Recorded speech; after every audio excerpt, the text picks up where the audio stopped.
some things earlier this week about some of the discourse around New Japan because they were mad about some of because David Finlay got knocked out, or no, not before he got knocked out. David Finlay made it through, Hikuleo made it through, and I don't think it was I mean obviously Evil, but I think there was somebody else they were talking about, and they were complaining about them making it through and Eddie Kingston didn't.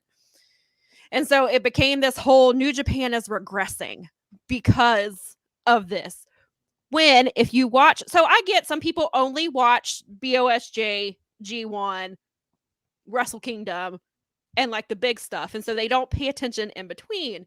So I'm like, of course David Finlay made it through. Like he got That's been the whole story of the whole tournament. right. It's about him trying to like. Have you been watching the tournament? Yeah, I was like, even if you watch the tournament, you should know this and follow the story. I mean, maybe they're skipping through David Finlay's matches, or so maybe you've never experienced a G1 before. I mean, right, possibly. I guess. And then that's also the thing with Hikuleo. So even before David Finlay, Hikuleo is the reason Jay White cannot wrestle in Japan. And then obviously Finlay is the one who took it. He took him out, and now he can't wrestle in New Japan at all. Because of the way it was worded, it made it so at first they were wording it as he couldn't wrestle in the country of Japan. And so we were like, oh, then maybe he can still do strong. And then they were like, no, we don't mean that either. So David Finlay's got to kick him out completely.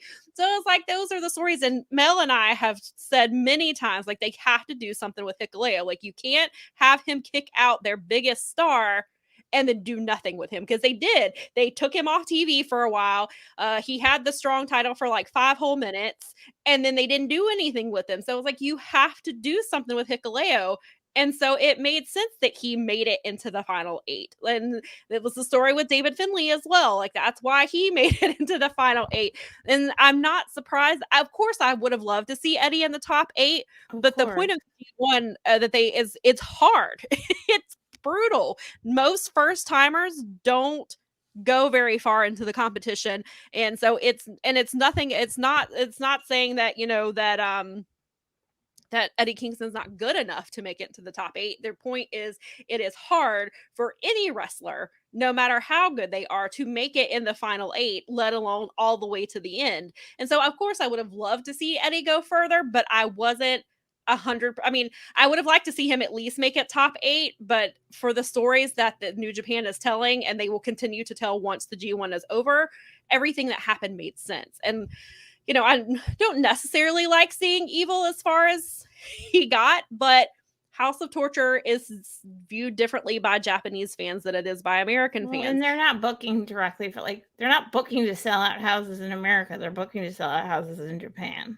Right. In Osaka, in Tokyo, in Oda. And I mean, this isn't, but even past that, like, first of all, it looked like Eddie was having the time of his life, suffering any minute. And I don't think that Eddie, and also it's like, well, where did you think they were going to put him? He's from another promotion. Yeah, and there were some complaints I know about Kiyomiya getting knocked out when he did, but again, he's from a rival promotion. Like, that one I didn't understand a little bit, because I feel like there's some, but I also think that there's going to be resolution with that with Okada. Yeah, it sounds like at some point anyway, and it was a good way for like each promotion to get exposure.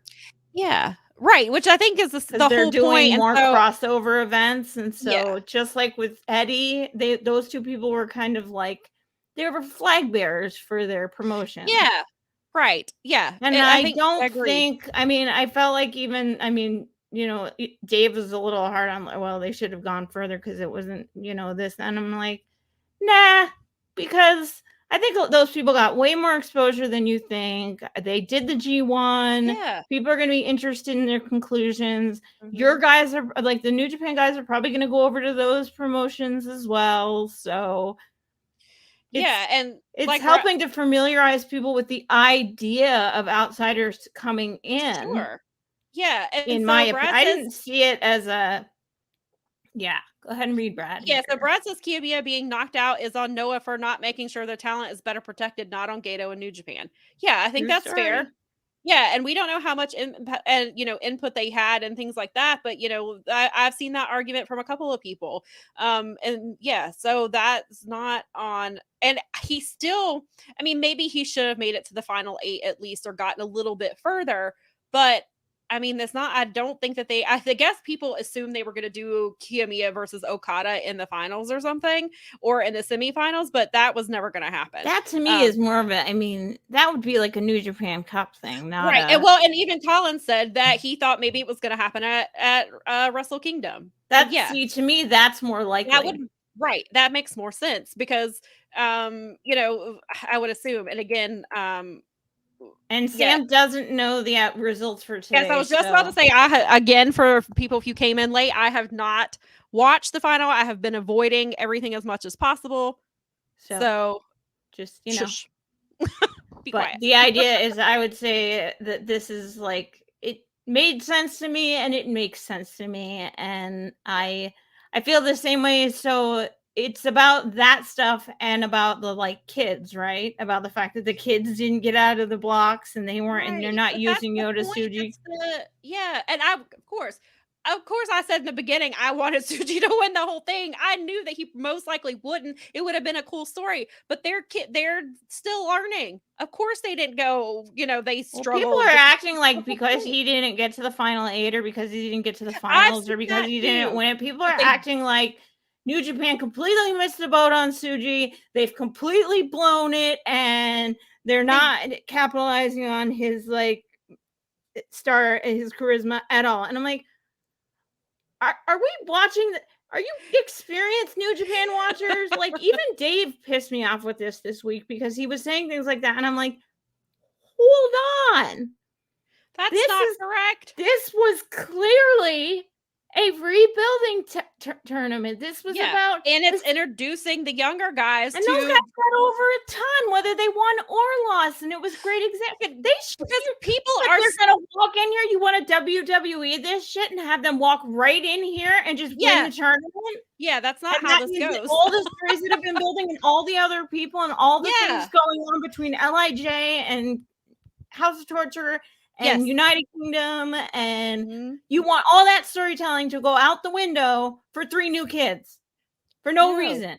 When those kids can be built into the story as we go into the new year. Right. And the story is the 3 kids don't want to be called the 3 Musketeers. They all 3 hate it. That's the story. They don't want to be put together. They want to be their own people. Right. And they want to. So they were telling their story within the G1 with that. And then and people are still talking days later. They are talking about how Yota Tsuji used his twin brother to come in and stand in for him. Most of us didn't know. I had no clue he had a twin brother and was so confused. And then if some people were like, yeah, he's posted about him, and apparently his name is also Shota. And so Shota and Yota, and Shota is a stunt, he's a stunt actor. And so, which is really cool, but so people are still, Tsuji's not buried, you guys. It's nobody's buried. Shooter's not buried. Ren Narita is not buried. I mean, some people had some questions. They're, commenting that Ren might not be as far along as they thought he was, and he was kind of exposed a little bit in the tournament. But I mean, he's still young. He's got time to figure things out. That happens, though. That's going to happen once in a while. Look at someone like Sonata. I mean, nobody ever saw Sonata as the face of New Japan ever.